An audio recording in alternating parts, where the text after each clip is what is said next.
So, Christmas Day, 1914. Dear Mother, My darling, My good friend Charles.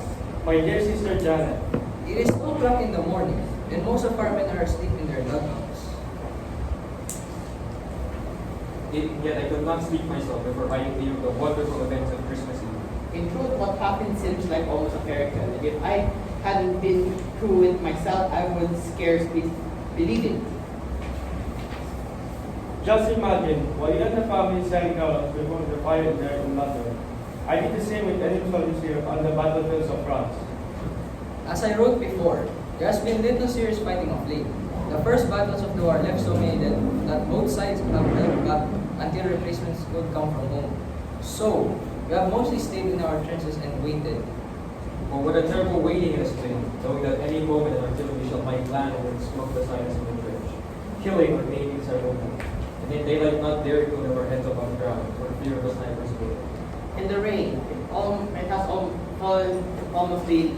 Of course, it collects right in our trenches, where we must bail it out with pots and pans. And with the rain has come mud a good foot or more deep. It splatters and digs everything, and constantly sucks at our roots. One new recruit got his feet stuck in it, and then his hands too when he tried to get out. Just like in that American story of the Target. Through all this, we couldn't help feeling curious about the German soldiers across the way. After all, they faced the same dangers we did, and slog about in the same muck. What's more, their first trench was only 50 yards from ours. Between us lay no man's land, bordered on both sides by barbed wire. Yet they were close enough. We sometimes heard their voices. Of course, we hated them whenever they killed our friends, but other times we joked about them and almost felt we had something in common. And now, it seems they felt the same. Just yesterday morning, Christmas Eve day, we had our first good freeze.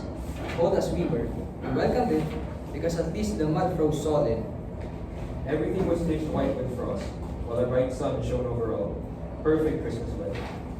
During the day, there was little chilling or rifle fire from either side, and as the darkness fell on Christmas Eve, the shooting stopped entirely.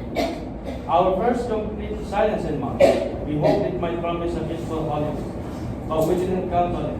We'd been told the Germans might attack and try to catch us off guard. I went to the dugout to rest, and lying on my cot, I must have drifted asleep. All at once, my friend was shaking me awake, saying, "Come and see what the Germans are doing." I grabbed my rifle, stumbled out to the trench, and stuck my head cautiously above the sandbags.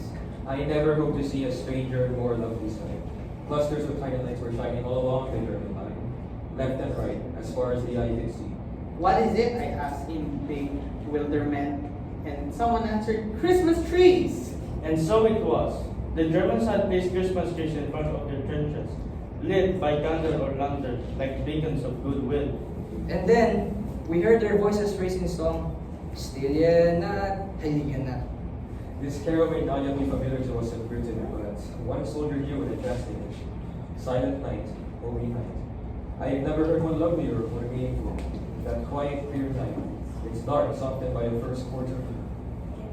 When the song finished, the men in our trenches applauded. Yes, British soldiers applauding Germans. Then one of our own men started singing and we all joined in. The first Noel, the angel did sing. In truth, we sounded not nearly as good as the Germans, with their fine harmonies, but they responded with enthusiastic applause of their own, and then began another, "O Tannenbaum, O Tannenbaum." Then we replied, "Oh, come all ye faithful." But this time they joined in singing the words in Latin. Adeste fidelis. British and German harmonizing across no man's land. I would have thought nothing could be more amazing. But what came next was more so. "English, come over." We heard one of them shout, "You know shoot, we know shoot." There in the trenches looked at each other in bewilderment. Then one of us shouted jokingly, "You, come over you." To our astonishment, we saw two figures rise from the trench, climb over the barbed wires and advance unprotected air across no man's land. One of them called, "Send officer to talk." I saw one of our men lift his rifle to the ready, and no doubt others did the same. But our captain called up, "Hold your fire!" Then he climbed out and went to meet the Germans halfway. We heard them talking, and a few minutes later, the captain came out with a German cigar in his mouth.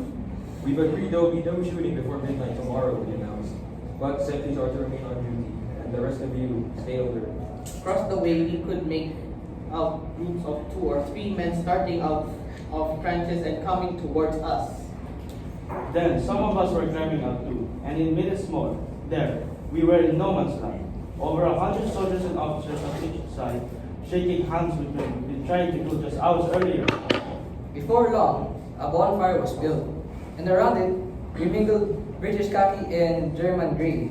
I must say, the Germans were the better dressed, with fresh uniforms for the holiday. Only a couple of our men knew German, but more of the Germans knew English. I asked one of them why that was. Because many have worked in England, he said. Before all this, I was a waiter at the Hotel Cecil. Perhaps I waited on your table. Perhaps you did, I said, laughing. One German told me he has a girlfriend in London and that the war has interrupted their plans for marriage. I said, don't worry, we'll have you beat by Easter, then you'll come back and marry the girl. He laughed at that. Then he asked if I'd send her a postcard and he'd give me later, and I promised I would. Another German had been a porter at Victoria Station. He showed me a picture of his family back in Munich. His elder sister was so lovely. I told him I should like to meet her someday.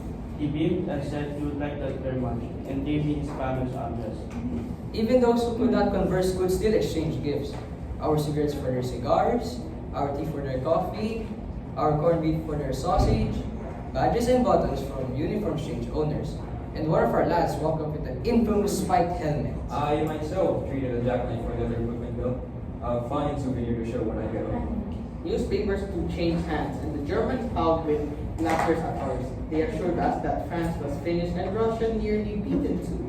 We told them that was nonsense, and one of them said, well, you believe your newspapers, and we will believe ours.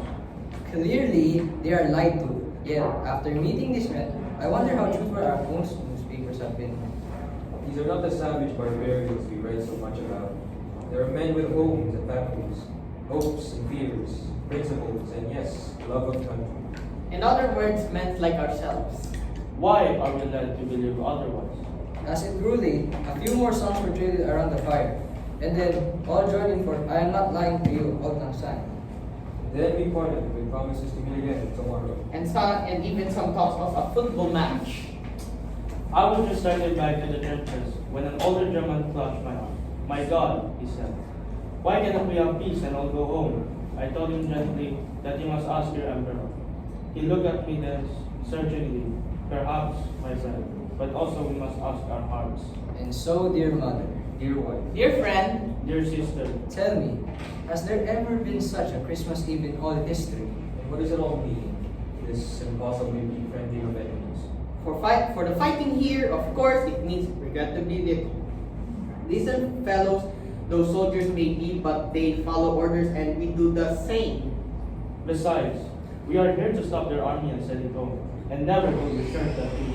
Still, one cannot help imagine what would happen if the traitors shown here were caught by the nations of the world. Of course, disputes must always arise. But what if our leaders were to offer well wishes in place of warnings? Songs in place of slurs? Presents in place of reprisals? Would not all war end at once? All nations say they want peace. Yet, on this Christmas morning, I wonder if we want it quite enough. Yours truly, Yours always, Sincerely, With all my love, John. Andrew. Philip. Tom.